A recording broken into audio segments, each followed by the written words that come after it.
Okay, gang, this video is going to be short and sweet. I just wanted to put a few words with all of the work that we did in class and just make sure that I get through all the problems. So if you know how to solve all the problems on this, you should be in good shape, and the problems that you do in class tomorrow will help as well.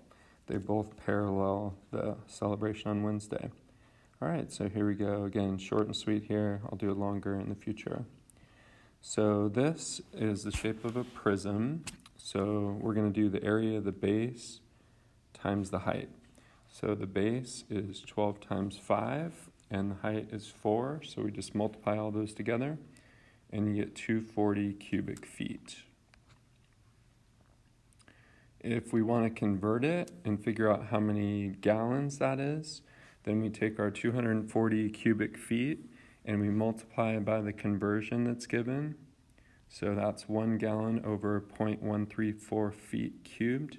It's nice because you can tell that the cubic feet cancels out, and then when you multiply straight across, that means that you would take 240 and actually divide by 0.134 instead of multiplying by 0.134, and then we get the correct answer.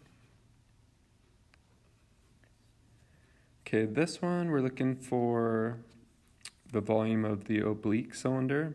So you need to know that a right cylinder and an oblique cylinder, they have the same volume. It doesn't matter if it's tilted like that, like this oblique cylinder is. The formula is still pi r squared times the height. And again, that's area of the base times the height. It's just that the area of the base is a circle, so it's pi r squared. So, and you can tell the diameter is given here as 6, so that means the radius is 3, and then we just multiply them together.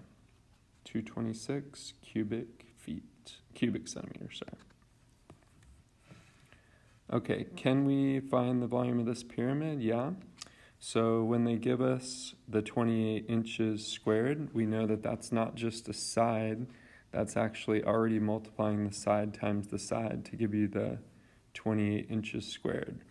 So that means we can just take that as the area of the base, which is 28. We multiply that by the height, and then which is 10, and we can divide by 3 because that's the formula for a pyramid. You always have to divide by 3, as opposed to a prism where it would just be the area of the base times the height.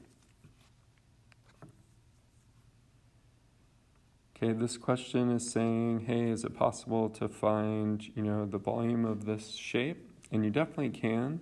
Since we know that the pyramid has an area of 28, we can say that the area equals side squared. So we can take the square root of our area of 28 and figure out that each side would have to be the square root of 28. And since this bottom part is a cube, we know that all the sides are the same. So that also has to be square root of 28 as the height. So if we multiply those together, square root of 28 times square root of 28, that's just 28, back to our area. And then we multiply by the third dimension, which is square root of 28. So this would be the volume of the cube. And then on the previous slide, we found the volume of the pyramid, which is 93.3. Plug that into your calculator or Desmos, and you get the 241.5. Okay, same figure from the previous question. Is the pyramid 1/3 of the volume? Well, only if the pyramid had the same height as the cube, then that's considered a prism. Cube's a prism. If they had the same height, yes, then the pyramid would be 1/3. But they don't, because the pyramid has a height of 10 and the cube has a height of square root of 28, which is not 10, so not 1/3. Okay, this one we're going to take the prism, which is the area of the base times the height. So that's 12 times 7 times 8. We get 672. Then we're going to figure out the volume of the cone. The diameter is given as 6, so that means the radius is 3. So we're going to do pi r squared times the height, which again is the same height as this. So 8, and then we're dividing that by 3. Just like a pyramid, the cone, you have to divide by 3. So we take our prism, which is 672, minus our cone, and we get 596.6. And we rounded it to the nearest tenth. Which one would give you the greater increase in volume? So if you just do the 3-inch increase in height, that means that the height would now not be 6, but it would be 9. The radius is still 1 because the diameter is 2, so that means the radius is half of that. So I have the radius listed as 1. We use the formula for a cone, which is pi r squared times the height divided by 3. And we get we get 3 pi exactly, which is about 9.4 cubic inches. If we were to do the increase in the diameter 1 inch, that would make our diameter, instead of 2 inches, it would be 3 inches. And then our radius, that would make the radius equal to 1.5. So then we put 1.5 as the radius. So that would be pi 1.5 squared times the original height, which is 6. And then we divide that by 3. So we get 4.5 pi, or 14.1 cubic inches. And the real reason why, this little increase in the diameter, turns out to be more than the height is because we're squaring the radius as part of the volume here. And with the height, you just multiply by the height, so we're not squaring it.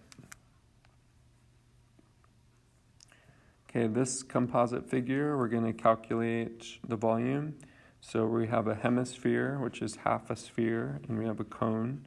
So the hemisphere formula, you can adapt your 4 pi r cubed over 3. You can adapt that and just make it a 2 in front. That comes from just having to divide by 2. That puts a 2 right there instead of a 4. So you can use that formula, make it a little bit quicker.